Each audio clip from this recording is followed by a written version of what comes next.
Hello friends, आज से हम इंडियन एविडेंस एक्ट की एक सीरीज़ स्टार्ट कर रहे हैं जिसमें प्री पेपर और मेंस पेपर में दोनों पेपर में दृष्टांत से क्वेश्चन पूछे जाते हैं।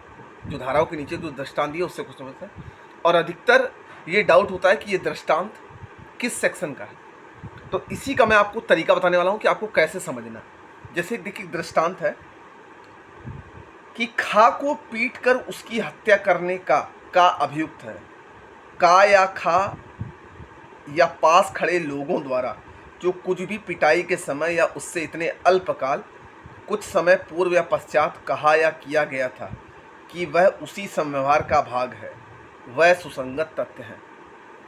अब इसमें देखिए पिटाई के समय अल्पकाल मतलब कुछ समय के लिए कुछ थे, पहले भी थे और बाद में भी थे। जब कान ने खा को पिटाई करी तो वहाँ आसपास लोग खड़े भी थे। तो ये सब एक ही घटना के भाग हैं कि नहीं, मतलब एक ही तथ्य के संव्यवहार भाग हैं कि नहीं। तो देखिए ये दृष्टांत किसका है, धारा 6 का है।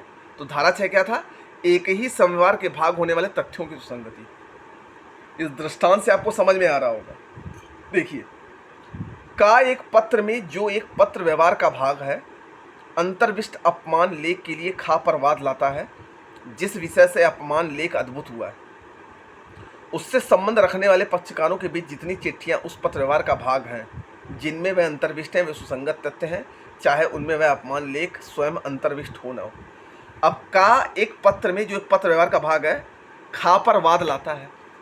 अब का और खा के बीच में उसने जितने भी पत्र भेजे हैं, ठीक है, और उससे संबंध रखने वाले पक्षकारों ने के बीच जितनी भी चिट्ठियां उस पत्र व्यवहार भाग का आदान प्रदान हुई हैं, तो ये जो चिट्ठी का जो पत्र व्यवहार है, जो लेन देन का वो है और जितनी भी चिट्ठियां हैं ये सब एक ही घटना के भाग हैं, एक ही संव्यवहार का भाग हैं। तो ये जो तथ्य भाग में इनके तथ्यों की सुसंगति होगी। तो ये धारा 6 से, ठीक। अब देखिए, अब इसमें एक अगले दृष्टांत की बात करते हैं। इंपॉर्टेंट दृष्टांत मैं आपको बता रहा हूं। जैसे प्रश्न यह है कि क्या का ने खा को लूटा। ये तथ्य सुसंगत है कि लूट के थोड़ी देर पहले खा अपने कब्जे में धन लेकर किसी मेले में गया और उसने दूसरे व्यक्ति को उसे दिखाया या उसने इस तथ्य की कि उसके पास धन है उल्लेख किया। अब देखिए का एक का को खाने लूटा। अब जब का ने खा को लूटा तो उसके पहले का एक बैग में कुछ धन लेके एक मेले पर गया था और वो वहां किसी तीसरे व्यक्ति को दिखा रहा था। तो जाहिर सी बात है कि खान ने उसको देखा होगा। तो ये देखिए पूर्व और पश्चात के आचरण का परिणाम है कि नहीं। तो ये धारा 7 है। वे तथ्य जो विवादक तथ्यों के प्रसंग हेतु या परिणाम है। ये धारा 7 का दृष्टांत है, समझ में आ जाता है। देखिए दूसरा देख लीजिए। प्रश्न यह है कि क्या का ने खा को विष दिया, ठीक है। विष से उत्पन्न कहे जाने वाले लक्षणों के पूर्व खा के स्वास्थ्य की दशा और का को ज्ञात खा की वे आदतें जिनमें विष देने का अवसर मिला सुसंगत तथ्य। अब देखिए का ने खा को विष दिया। प्रश्न ये है, अब ये किस धारा से रिलेटेड है, कैसे पता चलेगा कि ये धारा 7 का है। विष से उत्पन्न कहे जाने वाले लक्षणों के पूर्व जिसको विष दिया गया उससे पहले उसके शरीर के लक्षण क्या थे और विष देने के बाद क्या लक्षण थे। तो ये पूर्व और पश्चात का आचरण है कि नहीं, कि पहले कोई व्यक्ति एकदम स्वस्थ था और जब उसको विष दिया गया तो वो मर गया। तो इससे पता चलता है कि किसी व्यक्ति ने इसको विष दिया है तभी इसकी मृत्यु हुई है।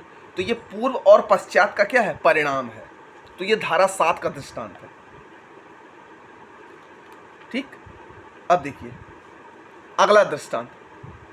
खा की हत्या के लिए का विचारण किया जाता है। खा की हत्या के लिए का विचारण मतलब खा के मर्डर के लिए का विचारण ट्रायल किया जाता है। ये तथ्य कि का ने गा की हत्या की है। ये तथ्य कि का ने गा की हत्या की है। खा जानता था कि का ने गा की हत्या की है और कि खा ने अपनी इस जानकारी को लोक विदित करने की धमकी देकर का से धन पद करने का प्रयत्न किया था, सुसंगत है। अब देखिए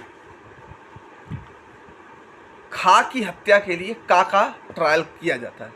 लेकिन खा की मृत्यु किसने की है? गांधी। अब ये कैसे पता चलेगा कि ये जब इसका मर्डर हुआ तो इसके पहले और बाद में तैयारी का पश्चात परिणाम क्या था? क्या था? खान ने अपनी इस जानकारी को लोक विदित करने की धमकी देकर का से धन उत्पादित करने का प्रयत्न किया था। का से धन उत्पादन करने का प्रयत्न किया था, सुसंगत है।